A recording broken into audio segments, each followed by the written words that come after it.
যে নারী রান্না করার সময় তিনটি কাজ করবে ওই নারীর কপাল খুলে যাবে। আল্লাহ পাক রব্বুল আলামিন ওই নারীকে সম্পদশালী বানিয়ে দিবেন। আল্লাহ পাক রব্বুল আলামিন ওই নারীর ঘরে বরকত নাজিল করবেন। ওই নারীর ঘরে আল্লাহ পাক রব্বুল আলামিন রহমত নাজিল করবেন। অনেক মা বোনেরা এখন কিন্তু সংসারের ভিতরে সুখ চান, শান্তি চান, ঘরের ভিতরে রহমত চান, বরকত চান।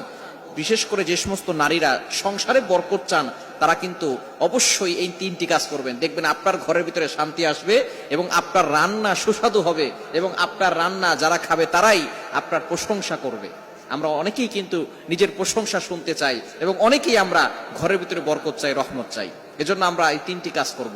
নাম্বার ওয়ান, এক নাম্বার হচ্ছে আপনি যখনই রান্নাঘরে প্রবেশ করবেন তখন আপনি সালাম দিবেন। মনে রাখবেন রান্নাঘরে কিন্তু চুলা আছে।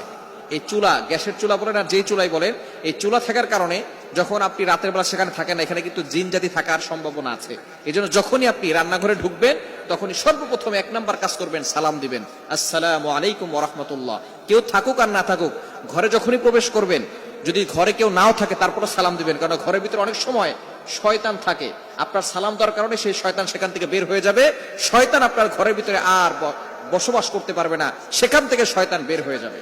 আল্লাহ পাক রব্বুল আলামিন নিজে বলে দিয়েছেন, কোরআন খুলেন, আল্লাহ পাক রব্বুল আলামিন বলছেন 18 নম্বর পারা 17 নম্বর পৃষ্ঠার 13, 14, 15 নম্বর লাইন, সূরাতুন নূরের 61 নম্বর আয়াতে রব্বুল আলামিন বলেন, ফাইদা দাখালতুম বুয়ুতান ফাসাল্লিমু আলা আনফুসিকুম তাহিয়াতাম মিন ইনদিল্লাহি মুবারাকাতান তাইয়্যিবা। যেই ঘরে ঢোকার সময় কোনো ব্যক্তি যদি সালাম দেয়, আল্লাহ পাক রব্বুল আলামিন ওই ঘরের ভিতরে বরকত নাজিল করেন। আল্লাহ পাক রব্বুল আলামিন পবিত্র রিজিক সেখানে দান করেন।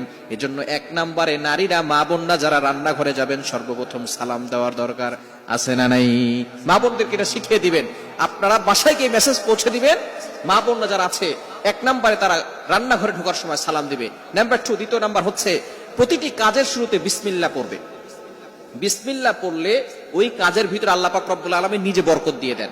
বিসমিল্লাহ পড়লে কোনো রান্না করলে ওই রান্নার ভিতরে আল্লাহ তাআলা স্বাদ বাড়িয়ে দেন, ওই রান্নার ভিতরে আল্লাহ তাআলা রহমত দেন, ওই রান্নার ভিতরে আল্লাহ তাআলা বরকত দান করেন। কিন্তু বর্তমান আমাদের সমাজের ম্যাক্সিমাম নারীরা রান্না করার সময় ডিজে গান শুনে, রান্না করার সময় হিন্দি গান শুনে, ইংলিশ গান শুনে, তারা ড্যান্স করে আর রান্না বান্না করে, যার কারণে ঘরের ভিতরে কোনো বরকত থাকে না। খবরদার, গান শুনবেন আর রান্না বান্না করবেন আর চিন্তা করবেন ঘরের ভিতরে বরকত নাই কেন। আপনি যদি বরকত পেতে চান, প্রত্যেকটা কাজের শুরুতে আপনি বিসমিল্লাহ পড়বেন। আপনি চাউল নিচ্ছেন, পড়েন বিসমিল্লাহির রহমানির রহিম। চাউল ধৌত করতেছেন, বলেন বিসমিল্লাহির রহমানির রহিম।